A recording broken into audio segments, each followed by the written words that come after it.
Tharad ST depot ખાતે આજે સ્વચ્છતા અભિયાન અંતર્ગત વિશેષ સફાઈ કાર્યક્રમ યોજાયો હતો। આ કાર્યક્રમ નગરપાલિકા અને ભારતીય જનતા પાર્ટીના સંયુક્ત ઉપક્રમે આયોજિત કરવામાં આવ્યો હતો।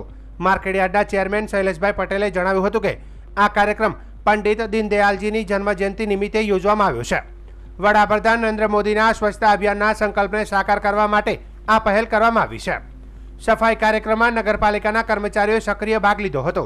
ભાજપના શહેર પ્રમુખ અને મહામંત્રી સહિત अन्य होद्देदारों पण जोड़ाया हता। एसटी डेपोना मैनेजर तेमना स्टाफे पण सफाई अभियान में योगदान आप्युं हतुं। आ कार्यक्रम द्वारा स्वच्छता प्रत्ये जागृति फैलावવાનો प्रयास करवामां આવ્યો હતો। एसटी डेपो खाते स्वच्छता अभियान कार्यक्रम में नगरपालिका અને ભારતીય જનતા પાર્ટી દ્વારા આ અને આજે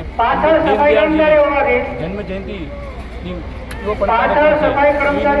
મોદી સાહેબનું જે સૂત્ર છે કે સ્વચ્છતા માટેનું તેમાં બધા જ નગરપાલિકાના કર્મચારીને બધા કર્મીઓ અને અમારા ભારતીય જનતા પાર્ટીના શહેરના પ્રમુખ મહામંત્રી તથા બધા હોદ્દેદારો આ સફાઈ કાર્યક્રમમાં અને એસટી ડેપોના મેનેજર અને એમનો પણ સ્ટાફ બધું સાથે જોડાયેલો છે।